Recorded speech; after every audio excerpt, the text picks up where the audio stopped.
Getting with the team makes it feel all soulless and commercialized. It's all about business now. Do you want us to suffer more? Sorry, okay.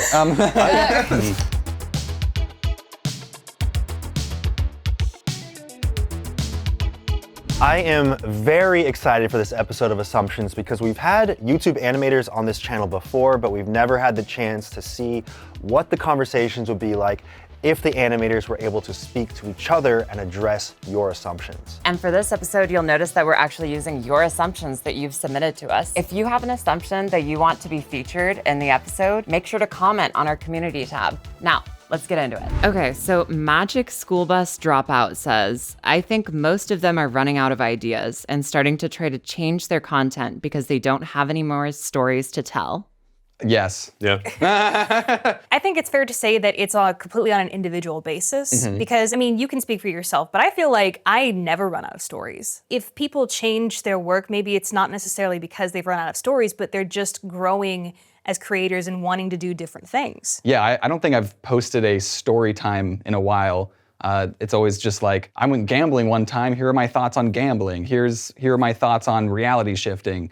So for me, at least, I'm just more finding what I can talk about for a long time, and then I'm just talking about it. Yeah, I'm 26. My life is not that interesting, so I'm just like, I just say what's on my mind, talk about what's on my mind. So yeah, Magic School Bus Dropout. People change in 7 years. YouTube animators are insanely rich. No. No. I mean, Nice. Great answer. Great answer. I would. Again, individual basis here. I want to say how much. So you talked about wanting to pay animators a fair wage, and I totally agree. I want them to get paid for their work and stuff. Yeah. So what ends up happening is that videos have a big budget to them, and I don't want to say the number, but it's like a new car every single time I make a video. Yeah. Yeah. It's a substantial investment every single time. Yeah. Every time you see a background, that was probably $100 or so because it was Right. how many hours of work. So every new background was You hiring? me? Yeah. Do you need? No. What are you good at? Animating. Oh, okay. But I think, again, it's entirely on an individual basis. Some of us have more money than others, and some of us have higher budgeted videos than others. I mean, I think we're all doing okay. I assume sometimes that they feel burnt out. I think burnout is just very common on YouTube. I was gonna say, especially with YouTube, because the thing is that being your own boss, you set your own schedule, right? So no matter what you do, if you're hanging out with friends, there's always that thought in the back of your mind, I could be working. And then also if you're setting deadlines for yourself too, then it's oh, I need to get this much work done by this date. And so, I don't know, there's... Well, and especially if you have a team, so many people's paycheck depends on you and you getting out the scripts and everything. And it's a lot to have on your shoulders, and that whole thing of always in the back of your mind, I could be working, absolutely. It's why I have trouble playing video games. Oh, what about you, Adam? Well, we're just kind of lucky with that, though.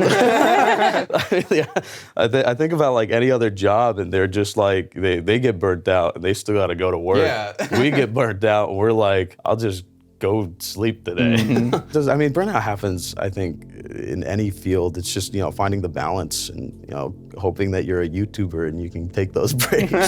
YouTube animators feel like they have a very high pedestal and have to live up to it. I think there's this whole case of there's always a pressure on YouTube anyway to always evolve your brand and do better or try new things so it doesn't get stale. It's this weird balance of do the same thing you've always been doing, but also keep it fresh. Growing. And so I mean, I think we have that expectation we put on ourselves. I don't know if that registers as people putting us on the pedestal versus us having high expectations for ourselves. Yeah. Yeah. Yeah. Yeah, I get that. I like that answer. I'm taking it. How dare you? I feel like it depends on your audience, no? Sometimes there is that pressure with some audiences in the sense of we need you to make content 24/7. You need to post today. If you don't, we're going to riot. We're going to yell at you or comment awful things. I don't know. My audience is pretty chill. Well, they're just hey, take your time, man. Yeah. Well, and what's so nice about your audience is it reflects who you are, because I've always said this always in the industry.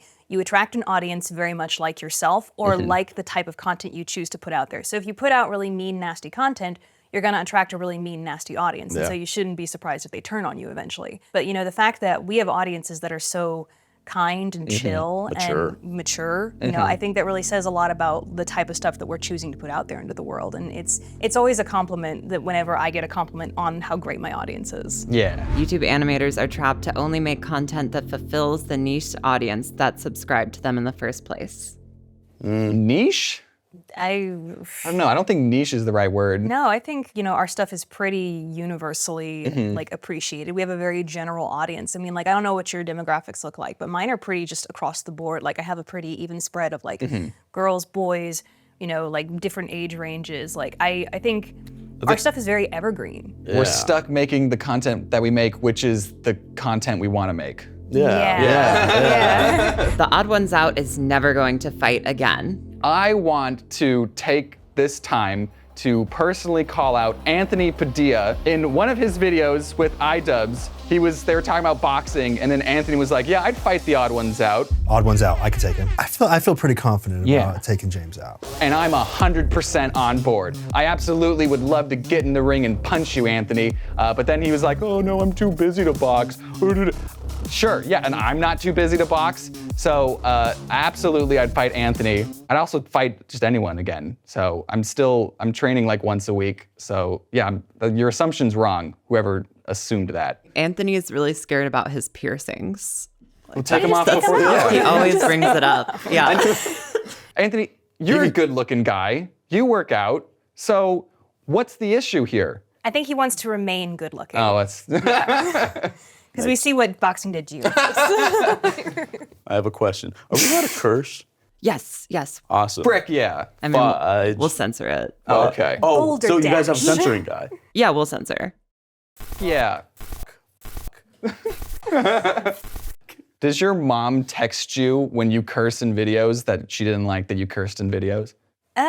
I mean, no, It's just because me? I don't really curse in videos, and my mom has heard worse. Yeah. Like my mom's old army. She's heard the worst. My mom loves it when I curse. People keep saying that James isn't a furry, but I thought he said he was. Wanted to make sure. That's so funny. They're assuming that I'm not a furry. Not a furry? What do you want me to say? Nice. The truth. The truth. And nothing but the truth to help you guys. Can I? We'll support you either way. Do you guys know how to make fursuits? I mean, I don't know the ins and outs of it, but I know it's a huge process. Do you know about duct tape dummies? No. No. It's duct tape dummies. So to make a fursuit, they have to get like a mold of your body. And the way that they get a mold of your body is They wrap you in duct tape? Dude, yes. Cool.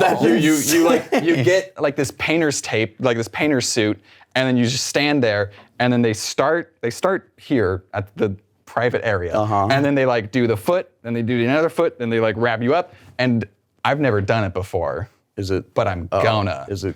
Well, okay. That Then sounds I think that's the question answered guys right wanna there. Do you have to shave your arm hair? I don't. No. You have like a painter's tape on. Yeah, a like you're not gonna painter's suit. actually put like actual No, I'm not on your skin. tape onto your skin. That would be Yeah. a nightmare. I think it would be very healthy if all of us went around and we said what our persona would be.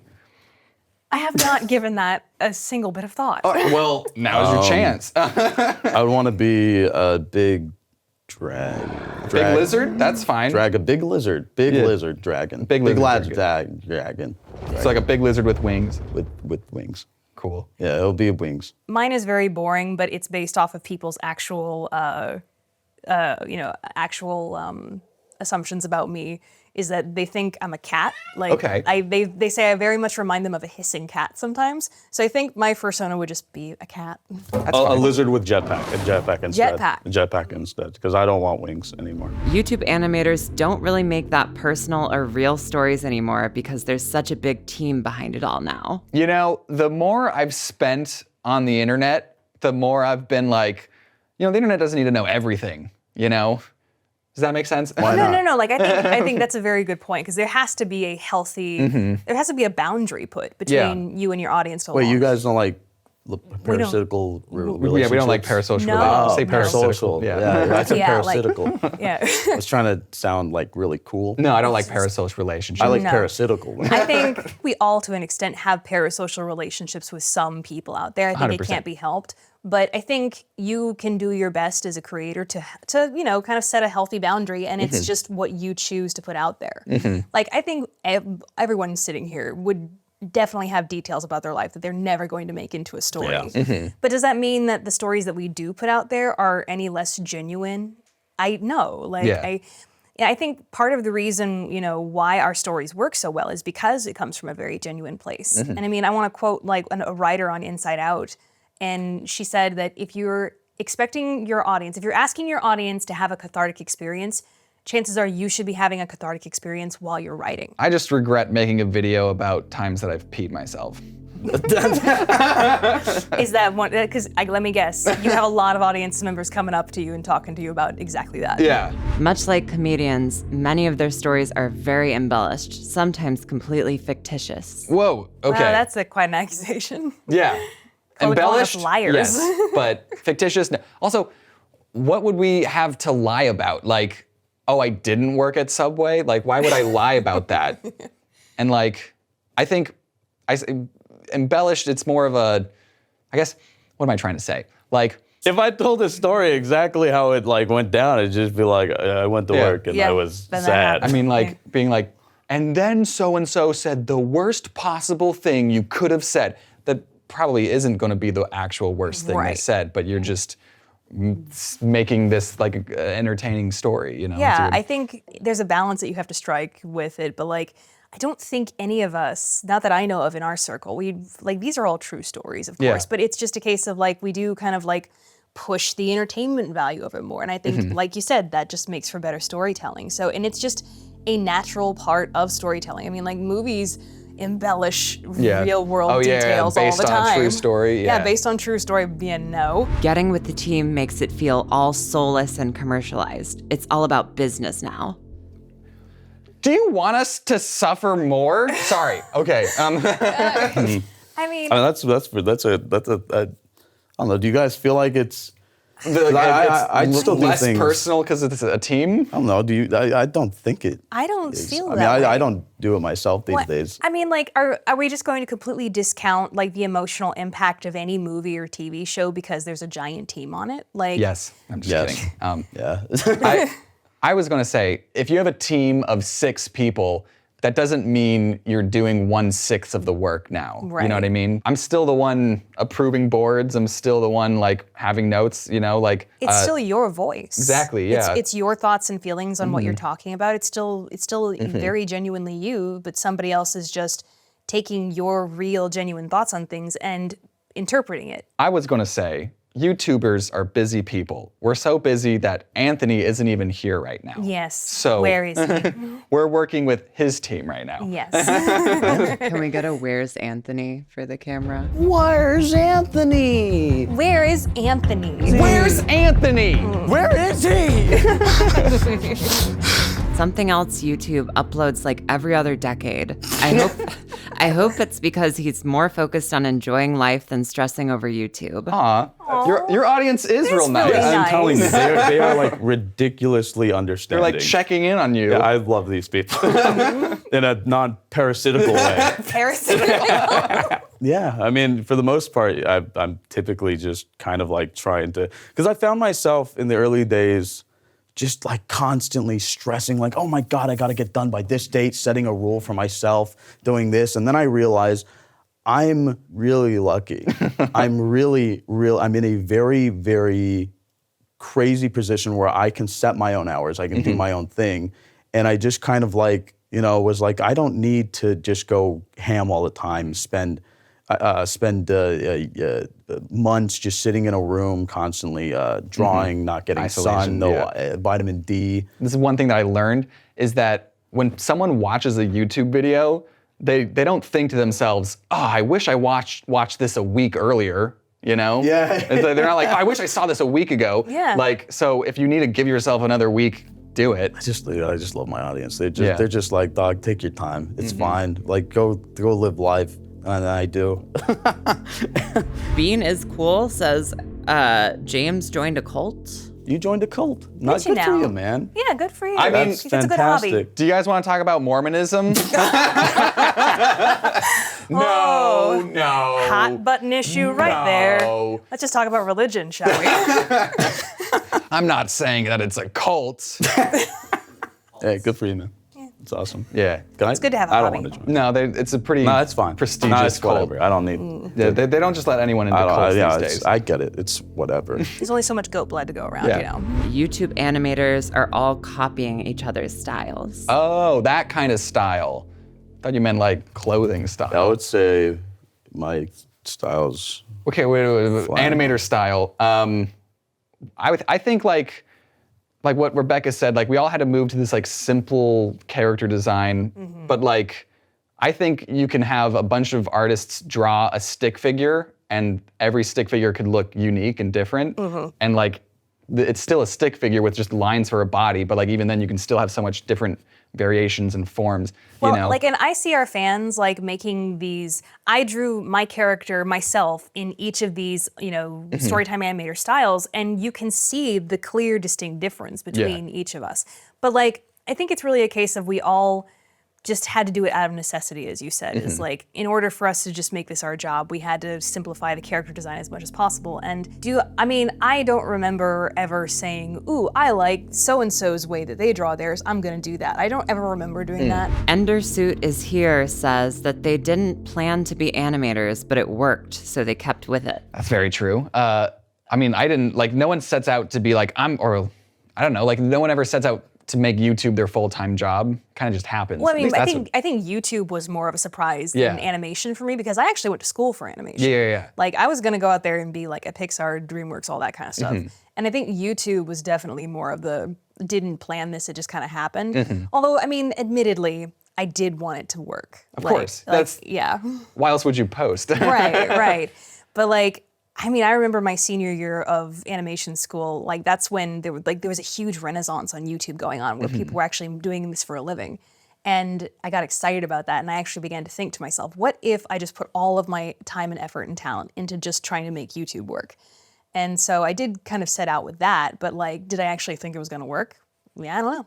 Coin toss, you know? You know? Yeah, and like, I think about how different my life would be if I, didn't have YouTube. And I'm so lucky that it did work out. Because like when I was in college, I just like stayed in my dorm doing YouTube. And yeah, like didn't expect this to be my full-time job, but here we are. I always wanted to be a YouTuber just in general. I don't know necessarily mean or wanted to be like an animator. I used to love animating on this thing called Flipnotina. Yeah, the old DSI Yep. Yeah. application. You had like a really great following on there, didn't you? Yeah, well, I don't remember. Yeah, I was super popular.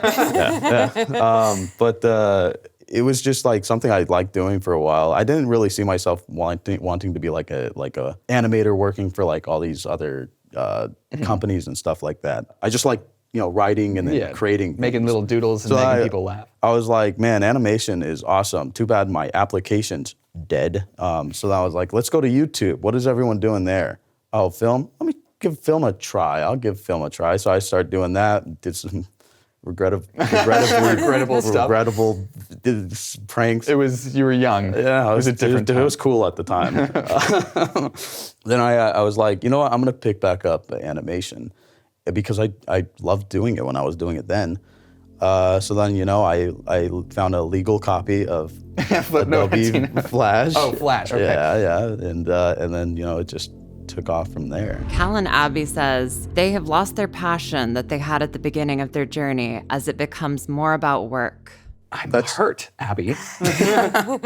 Lost our passion. Like, I think the thing is like, with every video, you're always trying to like one-up it. Because like, I don't know, to me, I'm always trying to like improve myself. So that's the passion there. Yeah. Like always just trying to improve and with like scripts. I feel like people confuse getting older with losing passion. Yeah. I feel like agree. a lot of times people are they see a YouTuber kind of slowing down because, you know, years have passed. You're growing as a person as well. So you're like, your tastes are changing constantly. Now You've changed. Yeah, It's you like- changed. Yeah, It's we like, have changed. Yeah. We're old. Yeah. I'm a little on the slower side, I guess. It's like, yeah, things just change. Unless my content actually is just bad. This might be a hard-hitting question, Adam. Are you still passionate about it? My audience allows me to be. Aw, Yeah. that's nice. Yeah, they let me chill. Well, you know, but I think realistically, human-wise, we definitely have like periods of time where we go through like it feels more of a slug to get this particular video done, while this one felt like, oh, this was a breeze, and I was so happy about this one. You know? Huge agree. Yeah, so like I think it's just the normal ebb and flow of being a creator and being a creative person in any professional industry. People take them for granted, even though they spend days upon days for a 10 to 20 minute video just to make people happy. Thank you. I mean, that's very sweet. I'll take the ego boost. God, yes. That's super, my super God, I'm kind. Take us so for ready. granted, though. I don't feel like I've been taken for No. granted. Yeah, no. I just like- I think we were discussing earlier, just some people do understand how much work it takes, and some people don't. Now that you mention it, yeah, we totally have been we taken for granted. deserved praise. Yes. What percentage of y'all's drawing, coloring, and animating as a whole is outsourced? I do a lot of it myself. Actually, all of it. The whole team thing is I don't know how you guys do it. Keep Like in mind, stressful? everybody I worked with, I would say hire them. They are all freaking amazing workers and super more talent than I could ever be.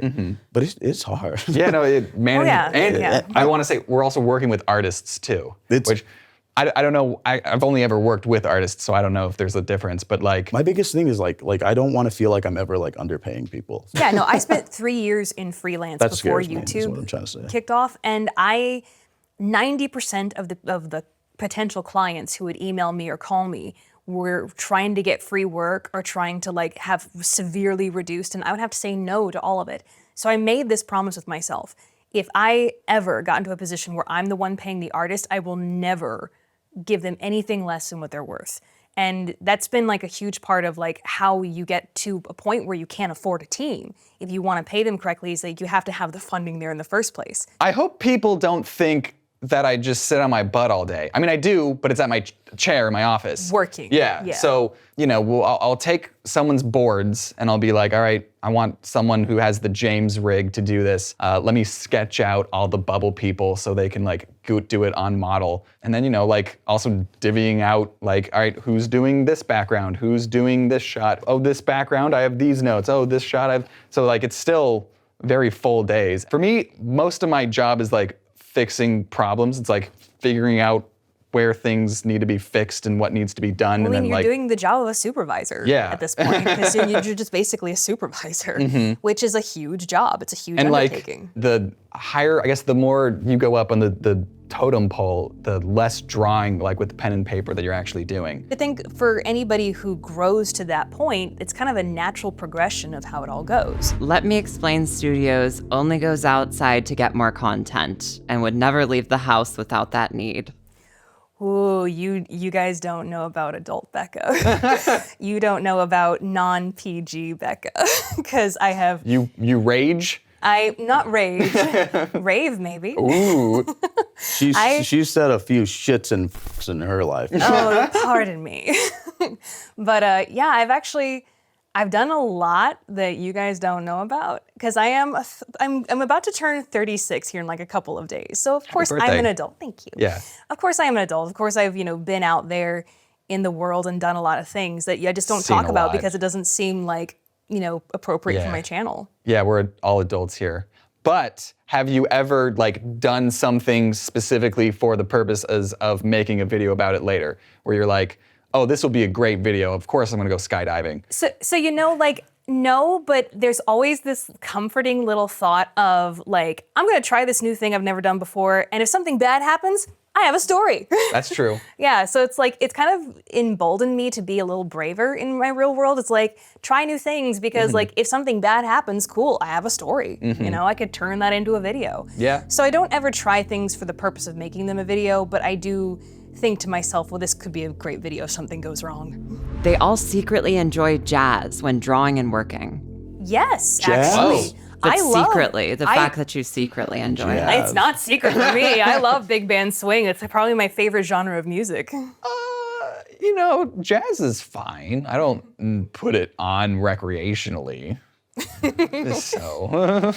I like jazz. And what I mean by listening to something recreationally is going back and putting on the playlist, putting on the soundtrack while you're driving in your car and working. So just liking the music. Yeah, that's what it means. And that's what Y'all are just using YouTube as a stepping stone because you really just want to work for Disney. Working in the industry? Okay, Mr. I've worked on a Netflix show. Like, What do you want to know? yeah. Like you have now spent a significant time working on something that's a little more industry. It is a little more industry. It's- Netflix show yeah. where it has kind of a similar setup to a Disney show, you know, a Cartoon Network show, and so on and so forth. And you've also spent plenty of time on YouTube. You could probably be the best to attest that there's What's a the huge million-dollar question? difference between the two. Yeah, it's so funny how much is different and how much is the same, actually. Yeah, Like, you know, like we have a pipeline for production, like making videos and stuff. And then when I did stuff for Netflix, I like saw the exact same pipeline and I was like, oh, you're just doing the exact same thing I'm doing, just at a much bigger scale, you know? But then there's the having to like just collaborate with a bunch of other like executives and people, like, so there's like, you're trying to like make your show and your vision, but then there's other people that are like, no, this isn't funny, this isn't, you need to change this. We had this episode where the James character got addicted to ASMR, but then the Netflix executive was like, kids don't know what ASMR is. And I was like, no, you don't know what ASMR is. They know, you know? They know. So like, you know, just, it was the same, but there was also like a lot of creative liberty that you had to lose, and just like, that's just how it is, like working with a bunch of other people. So yeah, I've seen how amazing YouTube is and how creatively free it is too. So no. But like So the assumption's wrong that that we're not working towards. I might do more industry stuff. I think if given the opportunity, I would still do industry stuff. Right. What about you, Adam? Would you work in the industry? Sorry, I keep like it's fine. trying to be like, hey, Adam. No, it's okay. All right, well, answer the question then. No. We good? We good. What brings you the most joy about being an animator? I always describe it as magic. It's kind of like a magic trick because with a series of like scribbles, lines orchestrated on a paper in the correct way, I can make the viewer believe that that series of scribbles has a soul. And you do that 24 frames per second, and that thing is alive. It was all a trickery. But it's pretty cool. We like it's lied to wizardry. you. It's wizardry Yeah. that we get to do this job of like taking something that has never existed and just with a Breathe series life. of pictures put in sequence, we can make something real. Creating something that didn't exist. Joy? Adam, do you have some like deep issued problems that you want to talk about? Wait, what's the I question? love it every second of the day. What brings you joy in drawing? In animation, yeah. Drawing. I mean, I was gonna just piggyback off of Rebecca's answer. Just like, for me, it's like the final product of like putting it all together, taking like months of work and being like, here it is. Like, I guess my favorite part is the ending of it. I think my favorite thing, apart from the, what I said about it being magic, is the connection that we get to have with people, with our silly little cartoons. Aw. And because I mean, like, I've always made everything for Kid Becca. Aww. You know, Healing I've your inner always, child. I think that's a huge part of what we do, is that we are healing our inner child in a way. I like that answer. So like, can we make it look like I said it like what? I will, I'll say it and you just move your mouth. It's like, I'm healing my inner child here. But it's like your voice. Yep.